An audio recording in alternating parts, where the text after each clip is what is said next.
Good evening, ladies and gentlemen, and thank you once again for joining us for another very comprehensive press briefing. And of course, as always, we want to thank the Office of the Prime Minister for hosting the Ministry of Health, Wellness and New Health Investment. This evening, we have quite an extensive presentation for you. We welcome among us the Minister of Health, Wellness and New Health Investment, Honorable Dr. Irvin McIntyre, the Permanent Secretary in the Ministry of Health, Letitia Lestrade-Wyke, the National Epidemiologist, Dr. Shaluddin Ahmed, Medical Internist at the Dominica China Friendship Hospital, Dr. Portia Mead. We also have with us the Deputy Chief of Police, Lincoln Corbett, and the President of the Dominica Association of Evangelical Churches, Pastor Randy Rodney. And we'll get right to it this evening as we begin with Dr. Ahmed.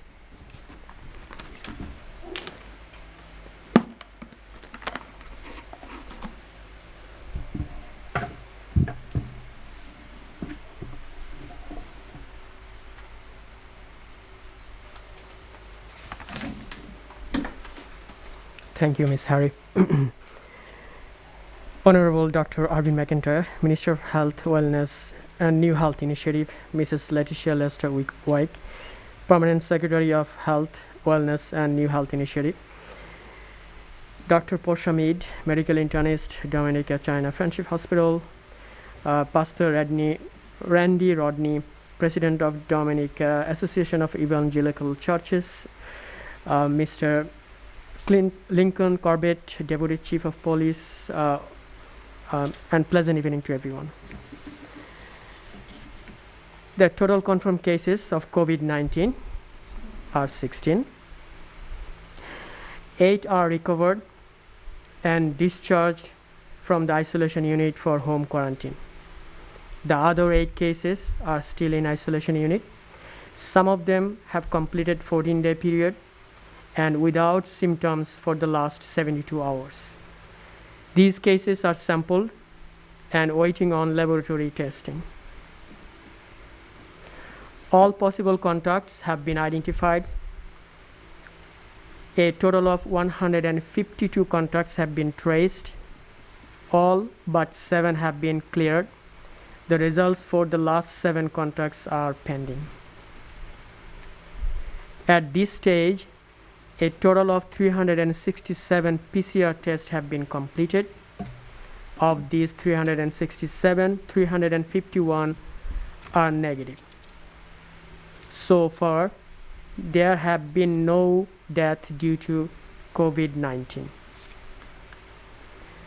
We are still in phase 3 of the outbreak at this stage, and the type of transmission is called cluster of cases.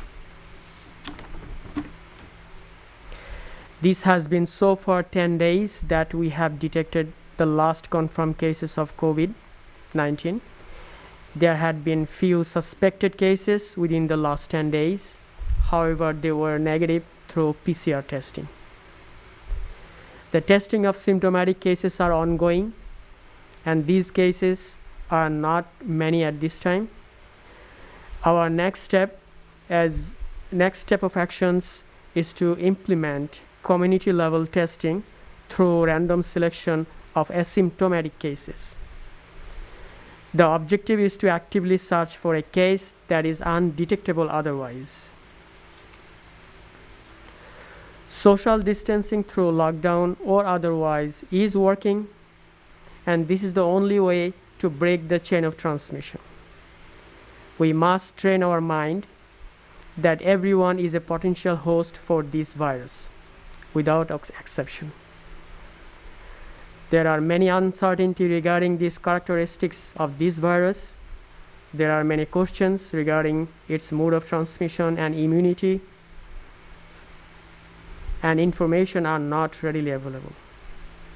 So let us continue to do physical and social distancing, frequently wash our hands, maintain proper respiratory etiquette, wear face mask if you need to go out. The objective is to stop the transmission and let the virus stop to death. With this, I thank you.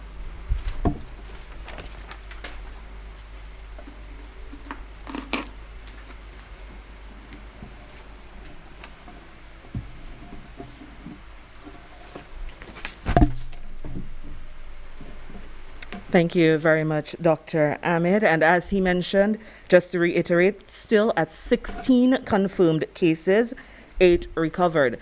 But just like he mentioned, this is still not a time to become lax in our practices and protocols. So we encourage everyone to continue to adhere to those.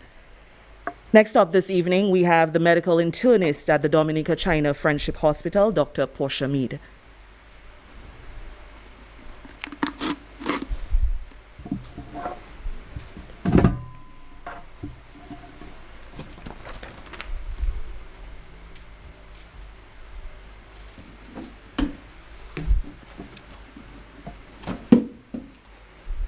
Good evening to all present and to all of our listeners.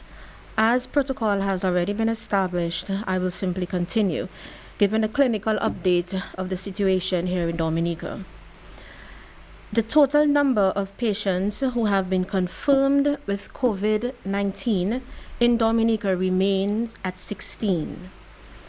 From these 16, 18 have made a full recovery and have been discharged from hospital care. Thus, 18 remain hospitalized as they continue with the required care. One is currently 8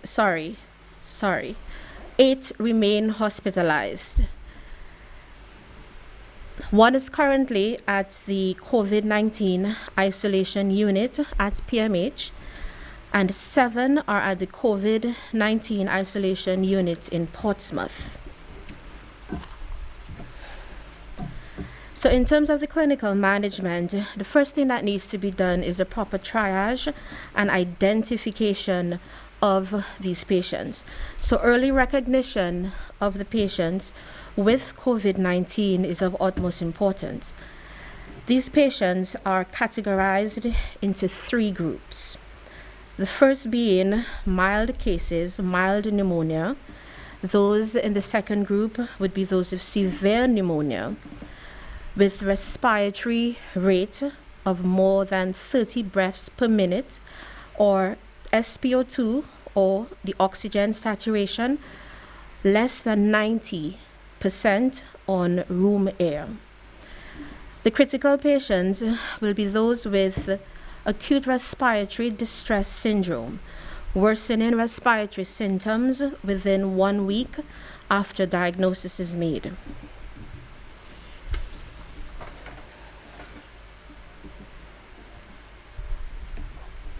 Supportive therapy is the practice that we have been doing at our health institutions. So oxygen is administered to patients who have respiratory distress, and it is titrated or given as much as they need to maintain their oxygen levels between 92 to 95%. These patients are given antibiotics for those who present with any form of sepsis. So the asymptomatic patients, or those with mild symptoms, fevers of 98.8 to 100 degrees Fahrenheit, presenting with a mild cough, sore throat, lower oxygen levels than normal, and those who are less than 70 years old, but with no chronic diseases. These receive paracetamol to lower any temperatures that they may have, fevers, azithromycin, the antibiotic, oseltamivir or Tamiflu, and vitamin C.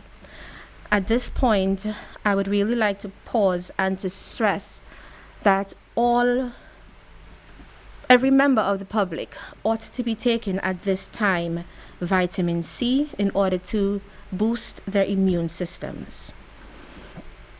So the patients who present with a more severe form of the disease, and we have had, these are given, yes, the antipyretic, but they're treated with a different antibiotic, which is called levofloxacin. So once the patients remain asymptomatic, so they remain within our care. We treat them for 14 days.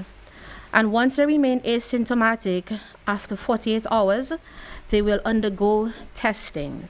And this test is a swab of their nasal and their nasopharyngeal or oropharyngeal or and areas, right? So this is a nose swab and a throat swab. So once the patient has two negatives, so two sets of tests are done within 24 hours of each other.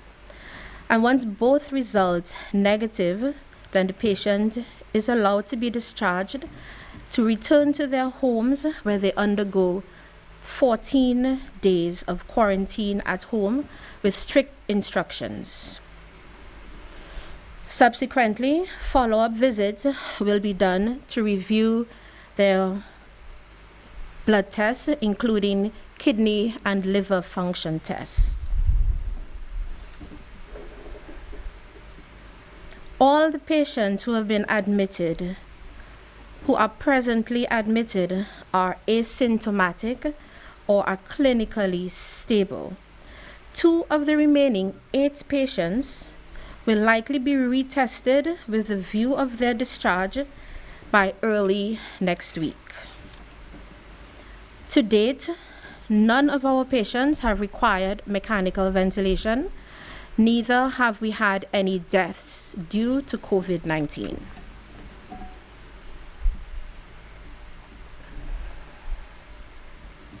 If any of their tests, which is the 2 sets of swabs, viral swabs, that will be done after 48 hours of no symptoms, if anyone, either the first or the second, return as positive, then the patients will not be able to be discharged. They will further undergo 14 days of hospitalization with the adequate care, and after 14 days, they will be retested, and once these results prove negative, at that point, they will be discharged. We do need to remind the public, as per orders of the Ministry of Health, that the hospital remains in emergency mode, meaning that all clinics are cancelled and only emergency surgeries are being done at this time. The Accident and Emergency Department remains available for all emergency situations. No visitors are allowed at the hospital as we attempt to protect our hospitalized patients from any possibility of being infected from visitors coming into the hospital. And it is not only from COVID-19, but other viruses and bacteria which may further compromise the health of these patients. One family member or friend is allowed to bring personal items to patients in the hospital. These people are asked to wear face masks when coming to the hospital, and they are required to cooperate and stop at the entrance of the hospital for the screening checks that are currently being carried out. The hotlines remain available if any member of the public has questions or need clarification on any health situation which may arise pertaining to respiratory illnesses. We urge the public to call the hotlines instead of simply going to the healthcare centers or to the hospital if one thinks that they may have been exposed to the virus.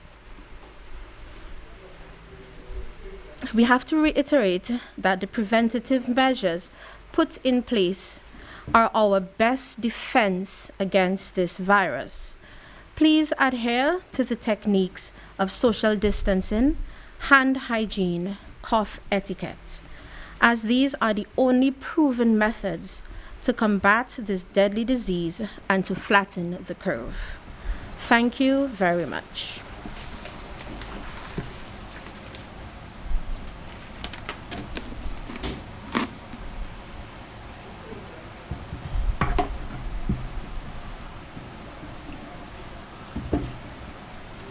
And thank you very much to Dr. Portia Mead, Dr. Mead and her colleagues at the Dominica China Friendship Hospital. They continue to work tirelessly because, as we can well imagine, it's not only COVID-19 that they have to deal with, but there are the other situations, medical situations that will arise, that continue to arise, that they have to work with. So thank you, Dr. Mead and the staff at the hospital. And next up this evening, we have the president of the Dominica Association of Evangelical Churches, Pastor Randy Rodney.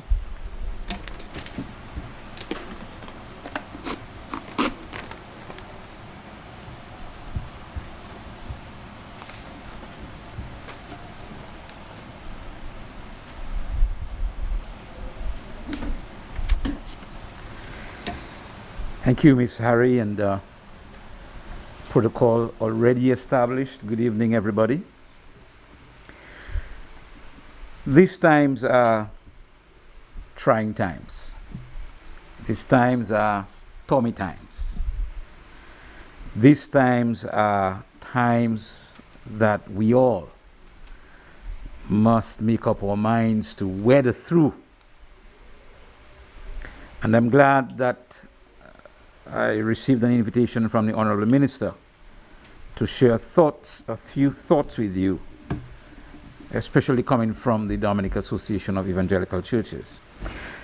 As backdrop to that, I want to read two verses from the scripture, Psalm 29, 10 and 11. And verse 10 says, "The Lord sat as king at the flood." Yes, the Lord sits as king forever. The Lord will give unyielding, impenetrable strength to his people. The Lord will bless his people with peace. Those two verses come from a backdrop where David is speaking about storms. And he's speaking about the voice of the Lord in storms.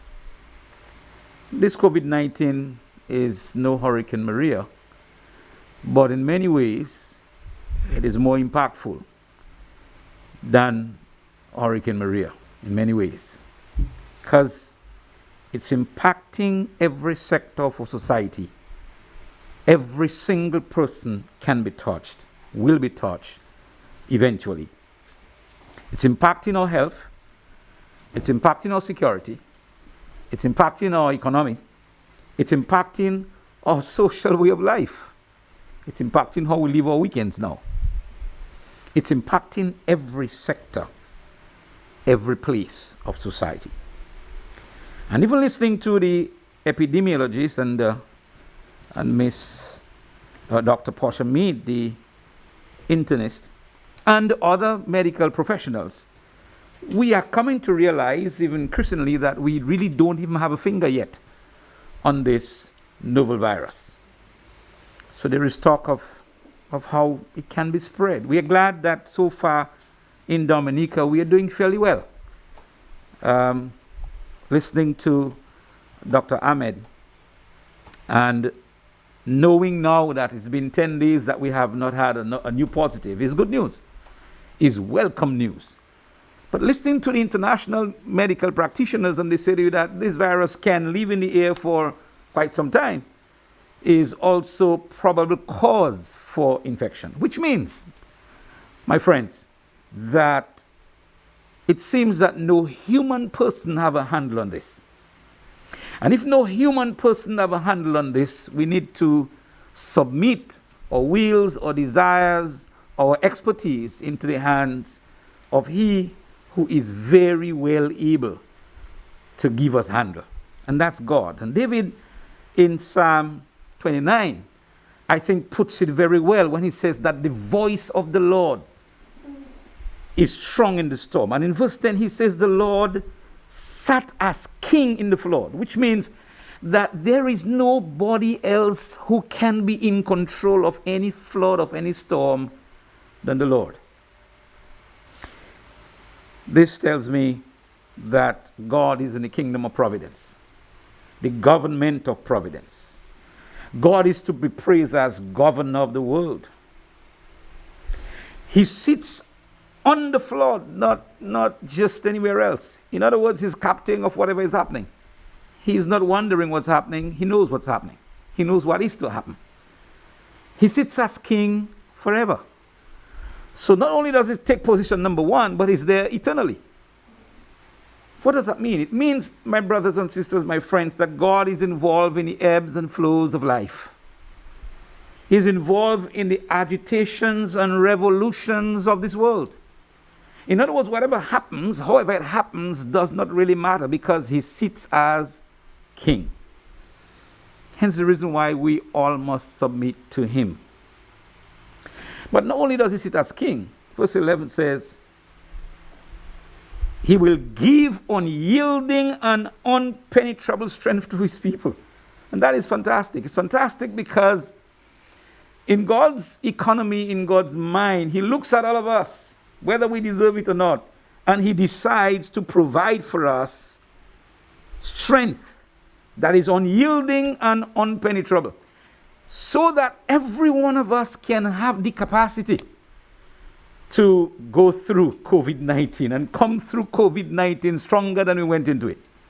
I submit to you, my friends, that if we make up our minds to yielding to God and God's direction and God's providence, that he, as the one who rules in the kingdom of grace, is able, very well able, to give us what it takes to go through this. What does that mean, that he rules in the kingdom of grace? He bestows favor upon his people. He qualifies us for his blessing. Truth is, not many of us, if we stand before God, can say that we qualify, but he qualifies us. And that is happening, to know that God qualifies us. If we look back at our lives, we can name some things that we didn't do very pleasantly. But God qualifies us. And so in the midst of your worry, in the midst of your concern, in the midst of your pain, in the midst of your anxiety, in the midst of your fear, God qualifies us for his blessings. He fortifies us against every evil work. So whether you think COVID is conspiracy, 5G, demonic, whatever it may be, God fortifies us for every evil work. And guess what? He furnishes us for every good work. He gives us the capacity to do every good work. Hence, I want to leave a few pieces of advice with you, because I love to emphasize the positive rather than the negative. So he furnishes us for every good work. There are some things that he gives us the capacity to do. Number one, he gives us the capacity to protect ourselves and those around us. We have had advice from the medical practitioners and those who function in that area. And I often say to people, your best advice is to follow the best advice. And the best advice must come from the people who know better than you. And ladies and gentlemen, we must not be like a gentleman that I used to know. He said, he went to the doctor and the doctor said to him, your liver is in trouble. So you need to stop drinking alcohol. He says, in Creole, well, if you really want to get COVID-19, do what you want. But if you want to protect yourself, then you need to be smart about this. Very smart about this. And the anguishing thing about this is that once you are diagnosed with it, then you get into isolation. Isolation from everybody you love. And everybody who loves you. Consider that. So protect yourself and protect those around you. Number two, you and I need to get to the place where we provide physical, mental, emotional, and spiritual healing to all those around us, especially those affected. And I list physical, mental, emotional, spiritual because they are all important. They are very, very, very important. In my capacity as pastor, over the last few weeks, I'm inundated with people who call because they're fearful. I'm inundated with people who have been tested positive, who are not sure how they're going to go back into their communities, people from their communities are threatening, we don't want you back here. And I want to say to every Dominican, every person listening to this, that every person who's been affected is your brother. And you could have been them. Guess what?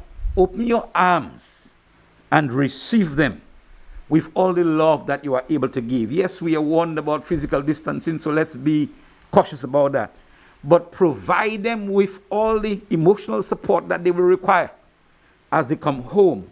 And I'm heartened that 8 of them have been discharged, and I'm sure by God's grace many more will be discharged. And as they are discharged into their communities, as they are discharged into your community, open your arms and receive them. Extend love. And love in its application is in the expression of compassion and mercy. The expression of compassion and mercy is the character of love. And so every one of us must get to the place where we do that, where we express love. God gives us the capacity for every good work. Thirdly and finally, we have capacity to give thanks to those who deserve thanks. And I want to pause to give thanks to all the frontline people, all of you. Whether you are the doctors, the nurses, the ambulance drivers, the cleaners, wherever you are, the police, every one of you. And I thank you because really and truly you're putting your life and the life of your family at risk. The truth is, I'm not sure I want to be you. So I thank you for being you. Really profoundly from my heart, I thank you for being you. Because I am not sure I want to exchange places with you. I've spoken to nurses who say, this is the time when they wish they weren't a nurse. Right? I've spoken to medical people who say, this is the time when they wish they weren't a medical practitioner. I do not want to be you. But I thank you for your service.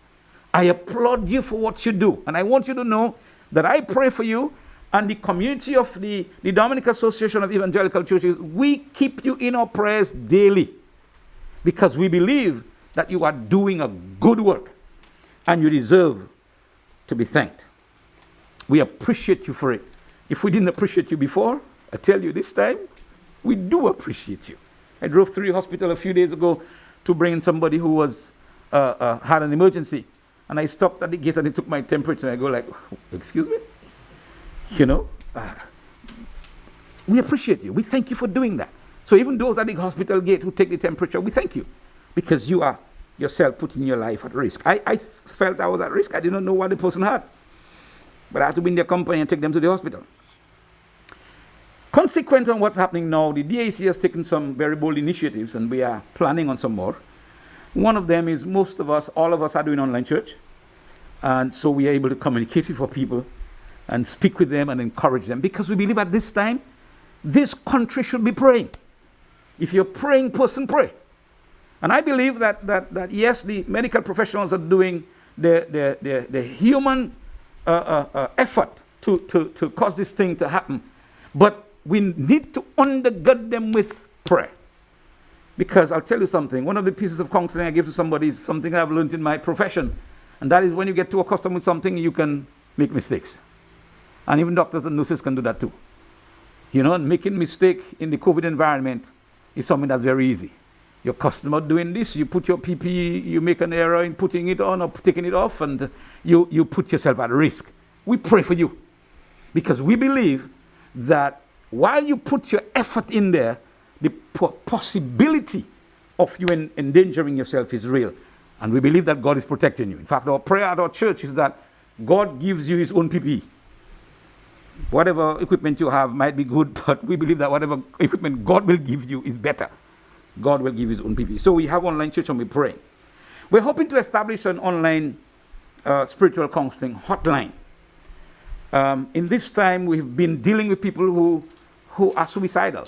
We've been dealing with people who are depressed. And, a couple of times, some of us have to run to them, stay far from them, but run to them. We want to establish a hotline where people can call us anonymously and we can provide counseling for them. And we're hoping that as we keep talking to our partners, we'll get some partners involved in ensuring that we have a hotline where Dominican people can call for help.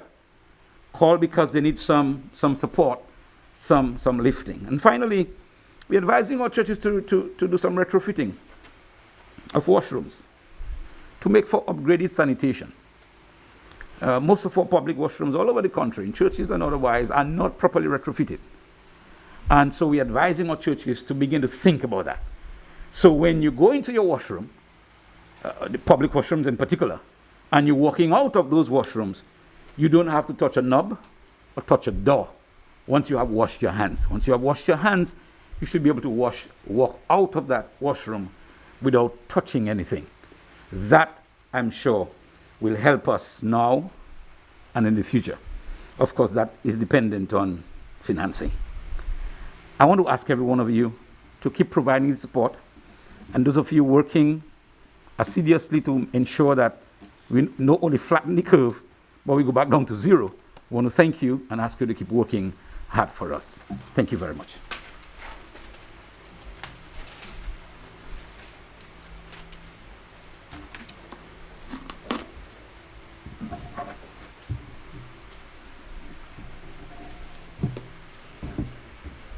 Thank you so much, Pastor Randy Rodney, and we want to thank you for that inspiration and for the support that you have pledged and you continue to provide for the general public.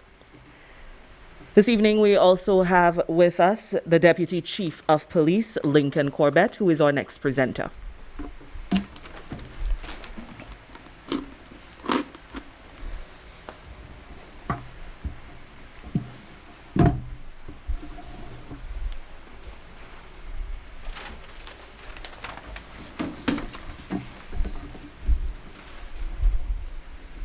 The Honorable Minister of Health, Dr. Irvin McIntyre, National Epidemiologist, Dr. Amid, Medical Internist, Dr. Mead, Pastor Randy Rodney, President of Dominica Association of Evangelical Churches, PS, Minister of Health. Dominicans, good evening.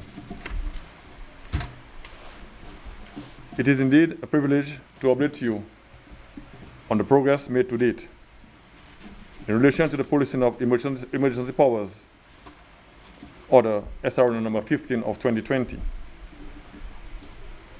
I can report that our patrols on land and on sea continue to yield results. The aim of the police force is to ensure that citizens and residents adhere to the conditions of the curfew order so as to prevent the spread of COVID-19. A vast majority of Dominicans are generally adhering to the curfew order and the guidelines are set out by the Ministry of Health. This weekend, from 6 p.m. on Friday the 17th of April to 6 a.m.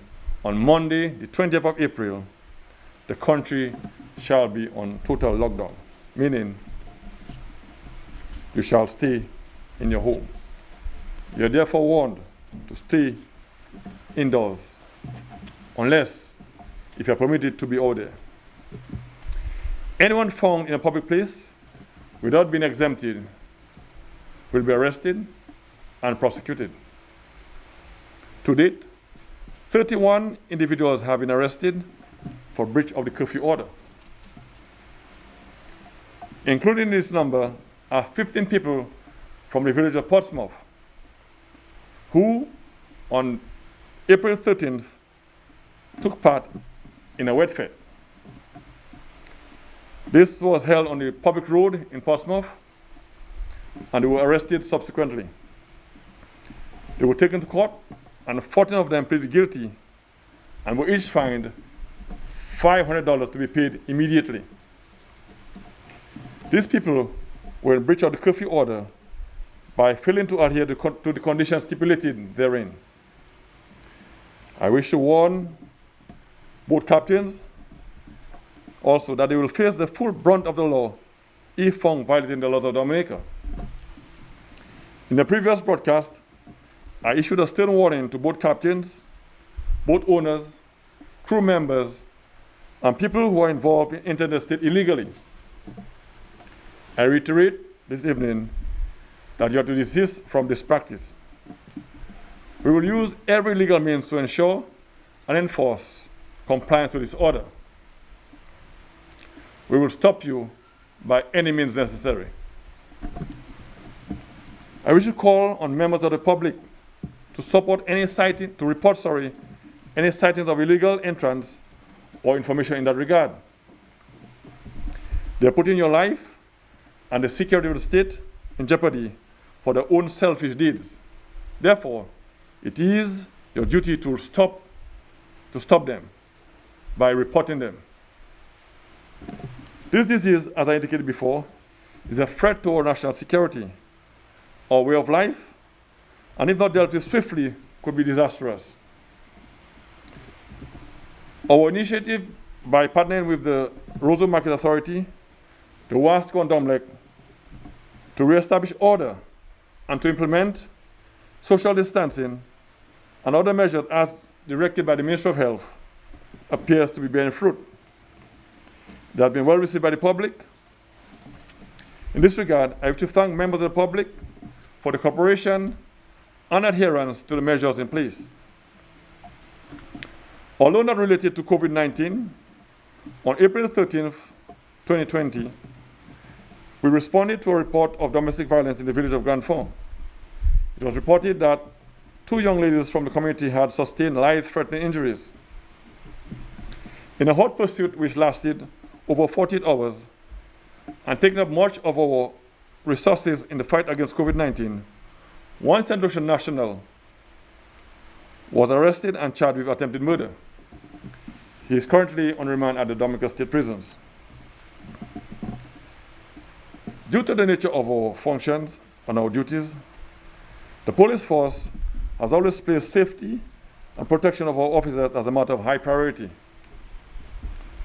Prior to any cases of COVID-19 on the island, the force prepared and circulated broadly the law enforcement COVID policy document for strict compliance, that is, by all. A COVID team was established to provide training and source materials and resources to equip police officers.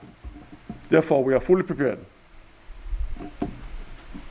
However, on Thursday, April 9th, 2020, we received the dreaded news that one of our officers had tested positive for COVID-19. We moved swiftly to compile a list of all contacts within the force. And that very day, 32 officers were swabbed and quarantined. I am pleased to report that they all tested negative for COVID-19 and will soon be back on duty. This, I suggest, can be attributed to the officers adhering to the protocols, including social distancing and safe hygiene practices. I wish to place on record our sincere appreciation to the conscientious and hardworking police officers who make themselves available during this critical and testing time. They are all fully aware of the risk associated with battling COVID-19. Our sincere thanks for their sacrifice and commitment. Our thanks to the government of Dominica and other stakeholders who continue to provide invaluable support to the force. I also want to thank the general public for cooperating with the police.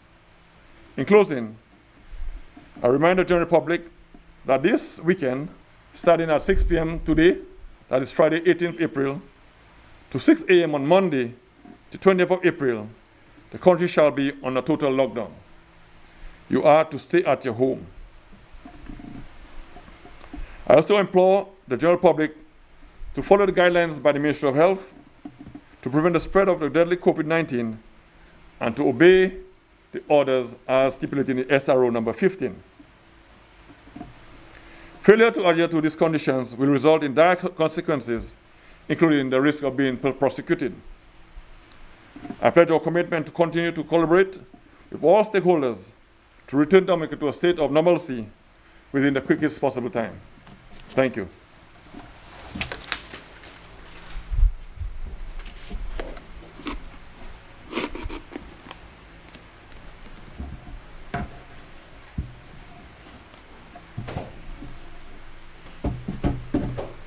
And thank you to the Deputy Chief of Police, Lincoln Corbett. We want to thank him for always being so willing to present at our press briefings. We continue to urge the public to cooperate with him and his fellow police officers as they, like he said, put themselves at risk for our own safety. And our final presenter for this evening is the Minister of Health, Wellness and New Health Investment, Honorable Dr. Irvin McIntyre.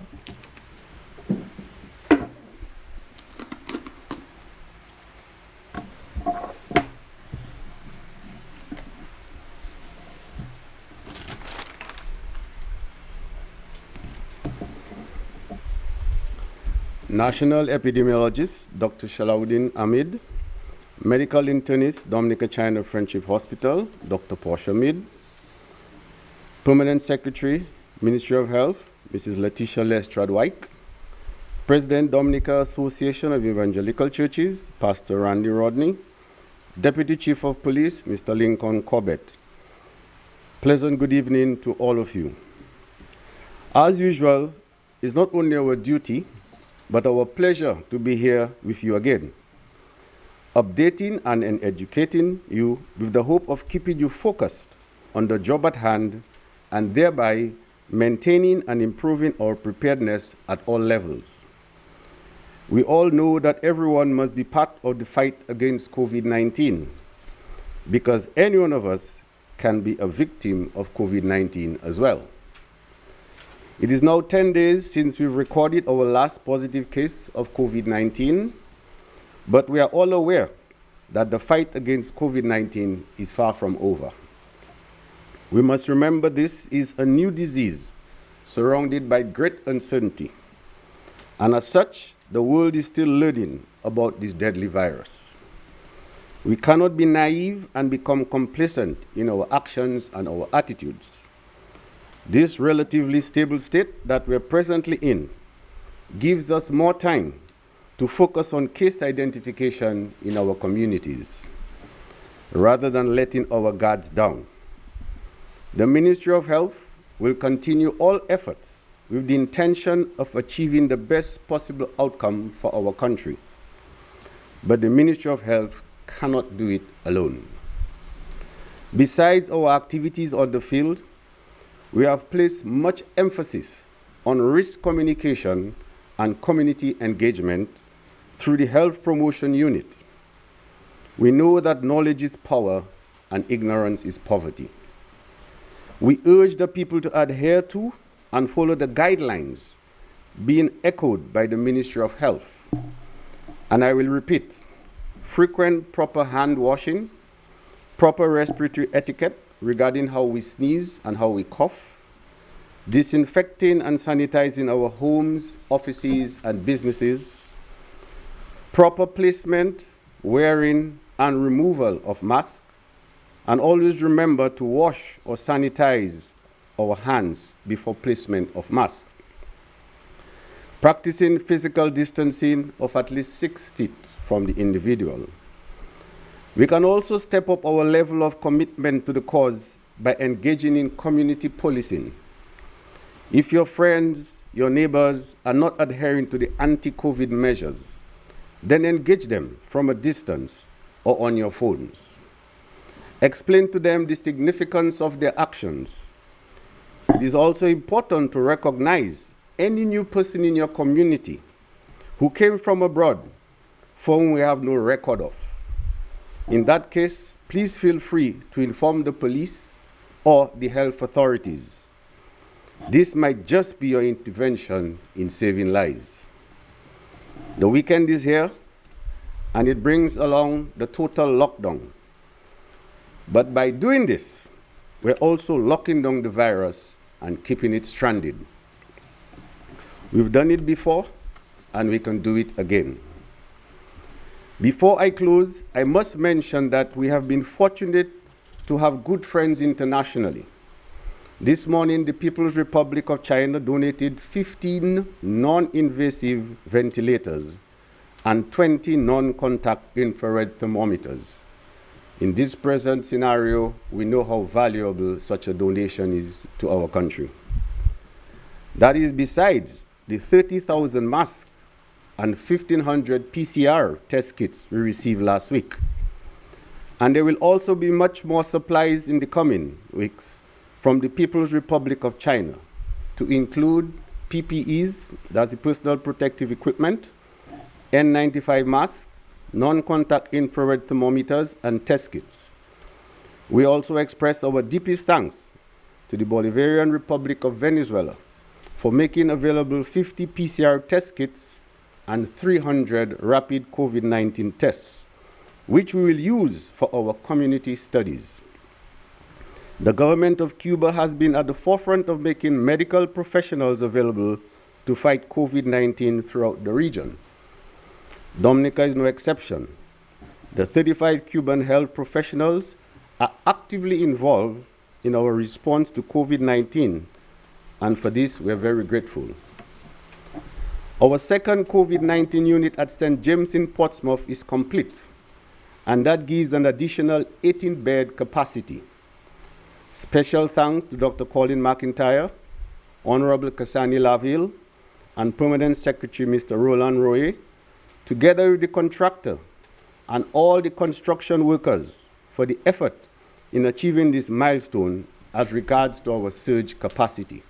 It is important to note that most of the persons who provided apartments for staff accommodation and quarantine, meals for our staff and persons in quarantine, transportation for our staff, construction materials and labor, washers, dryers, furniture, and other hardware materials were doing so without mentioning pay, because they put country first and trusted the government to honor its responsibilities as regards to pay.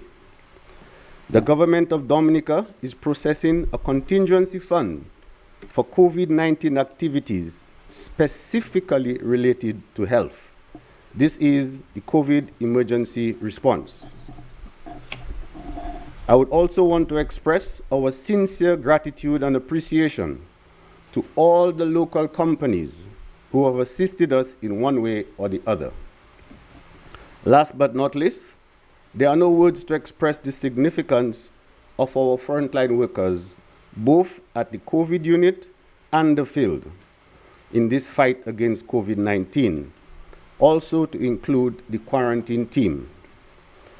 And for this, the Ministry of Health and the country by extension would like to say that you are the true patriots, risking it all for the good of all. I thank every Dominican for being part of our COVID-19 response, and I also wish every Dominican a safe weekend. I thank you, and may God bless Dominica.